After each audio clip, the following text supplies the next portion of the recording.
कानूनी प्रक्रिया के जरिए निकाल लिया जाए, इस तरह की कोई कानूनी सेटिंग हो, तो मुझे इसके बारे में कोई जानकारी नहीं है। मैं बिल्कुल कानूनी आदमी हूं नहीं, और इस मामले में मेरा दिमाग नहीं चलता है। यहाँ तो हमारे दोनों वकील साथियों ने इतनी अच्छी चर्चा की, मैं तो उनका धन्यवाद अदा करता हूँ, उससे वो चर्चा काफी शिक्षाप्रद थी। तो वो आपके कार्यक्रम में आने का ये मुझे लाभ हुआ है। सर पिछले शो में आप थे कि नहीं थे? मैं तो उस दिन भी मैंने कहा था, और अर्शप्रीत जी थे कि नहीं एकदम से कैसे खारिज किया। मैंने कहा नहीं, मैंने भी वो कानून पढ़ा है कि राहुल जी को द मूवमेंट जजमेंट अनाउंस। ये भी मानता हूं कि लोकसभा चुनाव में हारने के बाद में राहुल गांधी को कांग्रेस की अध्यक्षता से इस्तीफा नहीं देना चाहिए था। उन्होंने इस्तीफा देकर पूरी कांग्रेस को लंबे संकट में फेंक दिया, और वो संकट से कांग्रेस अभी 100% अभी तक नहीं उबर पाई है। अगर वो अध्यक्ष बने रहते और वो अपना राजनीतिक संघर्ष जारी रखते, जो राजनीति में ठंडा गर्म होता रहता है सब पार्टियों के साथ, कभी नीचे जाता है ग्राफ, कभी ऊपर जाता है, लेकिन अध्यक्षता छोड़ने से कांग्रेस को जो नुकसान हुआ है वो अभूतपूर्व है। प्रदीप जी, क्या ये राजनीतिक मुद्दा बनाए लगी कांग्रेस और फायदा उठाएगी इसका? अभय जी तो कह रहे नुकसान होगा इससे। शुरू में मैं अभय जी की बात से सहमत हूँ। शुरू में जब अपील फाइल नहीं हो रही थी तो यही चर्चा हो रही थी। अब उसमें सच्चाई कितनी है कितनी नहीं है हम लोगों को मालूम नहीं, लेकिन अपील मतलब राहुल गांधी के खिलाफ कोई फैसला आए, छोटे से छोटे मामले में, एक आपके प्रवक्ता के खिलाफ कुछ आता है, उसकी गिरफ्तारी का मामला आता है, पूरी वकीलों की फौज खड़ी हो जाती है सुप्रीम कोर्ट में बचाने के लिए। राहुल गांधी के खिलाफ फैसला आता है, 10 दिन तक ये ही नहीं पता चलता है कि अपील होगी कि नहीं होगी, कब होगी, कौन करेगा। तो इससे एक ये निकला कि इसकी सिंपैथी लेना चाहते हैं। ये चाहते हैं कि ये उनके खिलाफ अन्याय हो रहा है, गलत तरीके से उनके खिलाफ फैसला आया है, उनको जेल भेजने की कोशिश हो रही है, पहले उनकी आवाज दबाने की कोशिश हुई, तो इसका देश भर में असर होगा। तो गुलाम नबी आजाद ने जो एक बात कही थी कि भाई अगर भारत जोड़ो यात्रा का और इस सिंपैथी का असर होता तो सूरत में 50,000 1 लाख कार्यकर्ता खड़े होते वहां पर जिस दिन राहुल गांधी गए थे। यहां से नेताओं को प्लेन में भरकर ले जाने की जरूरत नहीं पड़ती। तो कहीं ना कहीं कांग्रेस की स्ट्रेटेजी जो है वो बड़ी दुविधा वाली है कि इस रास्ते पर चले कि इस रास्ते पर चले। पहले कुछ दिन इंतजार किया, फिर अपील में गए। अपील भी ऐसा लग रहा है, जो अभी दुबे जी बता रहे थे, उससे लगता है जैसे हाफ हार्टेड हो, कि कोई ऐसा तरीका निकले जिसमें लगे कि राहुल गांधी के साथ बहुत बड़ा अत्याचार हो रहा है और उसकी सिंपैथी मिले। देखिए, राहुल गांधी का कद इंदिरा गांधी वाला नहीं है। उनको उस तरह की सिंपैथी जो कांग्रेस के लोग कंपेयर करते हैं कि 78 में जो है कोशिश की थी, जनता पार्टी ने कोशिश क्या की थी, जेल भेजा था, उसकी सिंपैथी मिली थी और उनके समर्थन में लोग उमड़ कर आए थे। वो राहुल गांधी के साथ नहीं होने वाला। न उस तरह का उनका जनाधार है, न लोकप्रियता है, न उस तरह की विश्वसनीयता है। लेकिन कांग्रेस पार्टी में उनके अलावा और कोई नहीं है। कांग्रेस पार्टी का एक मात्र जो कहें कि छाती है या उनकी ताकत है, वो राहुल गांधी ही है। और राहुल गांधी को अगर ये स्ट्रेटजी के चक्कर में जेल भिजवा दिया या चुनावी मैदान से बाहर कर दिया, तो फिर जो अभय जी कह रहे हैं मैं बिल्कुल सहमत हूं, फिर कांग्रेस के लिए जो है ये मरणांतक चीज साबित होगा।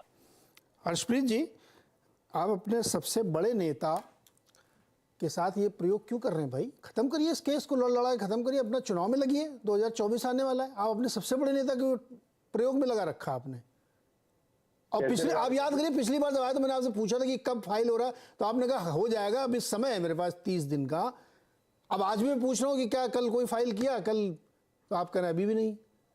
आप वो कौन है, रिव्यू मर्सी पिटीशन तक जाने की तैयारी कर। देखिए, ऐसा है नीरज जी, आपका सुझाव बड़ा अच्छा लगा। तो आप कह रहे हैं कि जो लॉयर्स कांग्रेस पार्टी ने एंगेज किए हुए हैं सूरत में, वो लॉयर्स कॉम्पिटेंट नहीं है? मैंने ये कहा, मैंने तो ये कहा कि जो बड़े वाले वो क्यों नहीं गए। बड़े वाले मैंने उनको इनकॉम्पिटेंट नहीं कहा। मैंने कहा कि जो अभिषेक मनु सिंघवी जी हैं, तनखा जी हैं, ये लोग क्यों नहीं जाके वहां लड़ते? मनाही है क्या? ऐसा दुबे जी, अश्विनी जी, क्या सुप्रीम कोर्ट के लॉयर सेशन कोर्ट नहीं जा सकता क्या? ऐसा कुछ रूल है क्या? अब नीरज जी एक बात बताइए, अभिषेक मनु सिंघवी साहब कहाँ पे प्रैक्टिस करते हैं? सुप्रीम कोर्ट में करते हैं सर।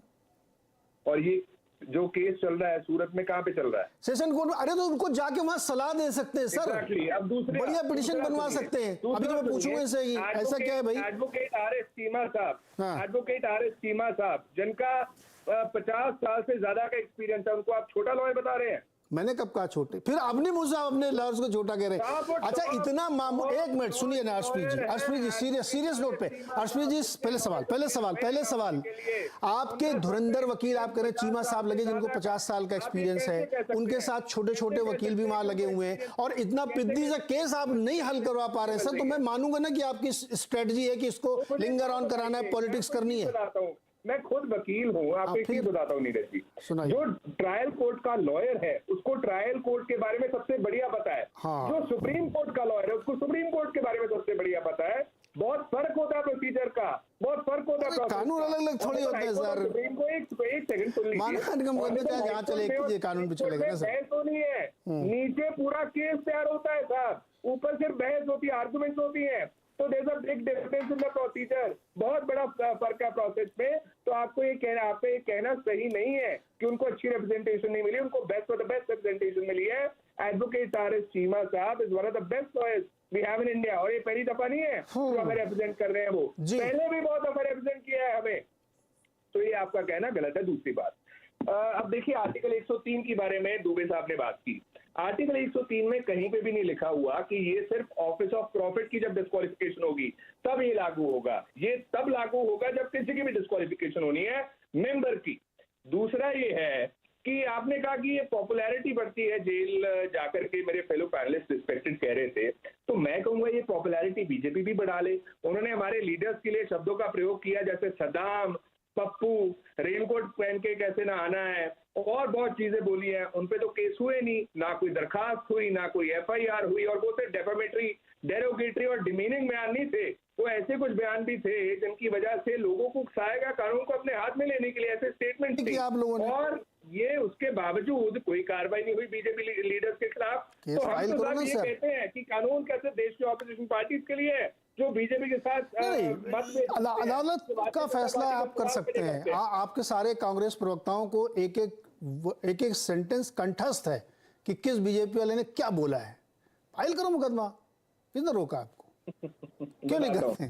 ऐसा ना नीरज साहब, हाँ। हमारे लिए रोजगार, हमारे लिए शिक्षा, हमारे लिए मेडिकेयर, हमारे लिए विमेन एम्पावरमेंट, महिला सशक्तिकरण, ज्यादा महत्वपूर्ण है। Backward classes, upliftment of people below poverty line, ये चीजें ज्यादा जरूरी है। ये छोटे मोटे बयान हमारे लिए मायने नहीं रखते। अर्शप्रीत जी बिल्कुल, अर्शप्रीत जी आपने बहुत अच्छी बात कही। इस पैनल में बैठा हुआ कोई आदमी आपसे इस मुद्दे पर डिसएग्री नहीं हो सकता, मैं भी नहीं हो सकता। इसीलिए मैं आपसे कह रहा हूं कि वो छोटा मोटा जो मुकदमा चल रहा है ना, उसको माफी मांग के खत्म करिए उसको। आप केजरीवाल से सीखिए ना, बहुत स्मार्ट आदमी केजरीवाल जी। इधर कुछ बोलेंगे जाके चिट्ठी लिख के देंगे, थैंक यू सर, माफी गलती कर दो, आगे बढ़ो। अगर ये मुद्दा बड़ा है कि महंगाई बढ़ा है, रोजगार बढ़ा है, कृषि बढ़ा है, अपलिफ्टमेंट बढ़ा है, तो ये सब छोटे मोटे मामले में अपने सबसे बड़े नेता क्यों फंसा रखा आपने? अब ऐसा है, देखिए भारतीय जनता पार्टी के लीडर्स कुछ भी कह सकते हैं, कुछ भी बोल सकते हैं, डेरोगेटरी बयान नहीं, उनके खिलाफ मुकदमा करिए ना। मैं तो कह रहा हूँ सब लिस्ट बना के रखिए आप। नहीं, लिस्ट बना के रखिए, करिए। आप पे कार्रवाई भी होगी, आपको डिस्क्वालीफाई भी किया जाएगा और माफी भी सर, कानून आपके लिए भी है सर, कचहरी बंद थोड़ी आपके लिए। अर्शप्रीत जी के लिए गेट बंद नहीं कचहरी का, अर्शप्रीत जी के लिए सब दरवाजे खुले हैं। अर्शप्रीत जी को मुकदमा दायर करना चाहिए। अश्विनी दुबे जी को लाइए स्क्रीन पे। अश्विनी दुबे जी, अब इन्होंने स्वयं बताया, देखिए कि बड़े बड़े दिग्गज लोग लगे हुए हैं। या देखिए अब अर्शप्रीत जी की बात कोई मैं रख रहा हूँ, मेरा कोई सवाल नहीं है। या तो ये केस बहुत ही स्ट्रांग है जहां पे वो हल नहीं हो पा रहा, सजा हो रही है, या ये केस को ठीक से लड़ नहीं रहे हैं। दो में एक चीज है, क्या है ये? चीमा जी लड़ रहे हैं केस, फिर भी नहीं। पहला वाला जो आप, अरे अर्शप्रीत भाई सुनो ना, फेलो लॉयर को सुनो आप जी। पहला वाला जो आपका प्रश्न है वो उतना प्रासंगिक नहीं है। अरे रुको ना एक मिनट भाई अर्शप्रीत जी, अर्शप्रीत जी सुनो, आम आदमी पार्टी की तरह दूसरा वाला, अरे ठीक है सर, आप नहीं है, आप इधर सुन तो लो वकील। हाँ बोलिए अश्विनी दुबे जी, बोलिए। दूसरा वाला प्रश्न का उत्तर मैं ये दे देना चाहता हूँ कि दो तरह के केसेस जैसे हैं, एक तो केस जो कंप्लेंट फाइल करते हैं अदालत में, एक वारंट पुलिस करती है। तो जिस केस में कंप्लेंट फाइल होती है उसमें कोर्ट एग्जामिनेशन करके पार्टी को जब सम्मन करता है, सम्मन करके एक सेक्शन आता है 251 CRPC का, दंड प्रक्रिया संहिता का, जिसमें नोटिस फ्रेम होता है, तो एक सिंपल प्रश्न पूछा जाता है कि आप अपनी गलती मानते हैं, गिल्टी प्लीड कर रहे हैं या ट्रायल क्लेम करेंगे।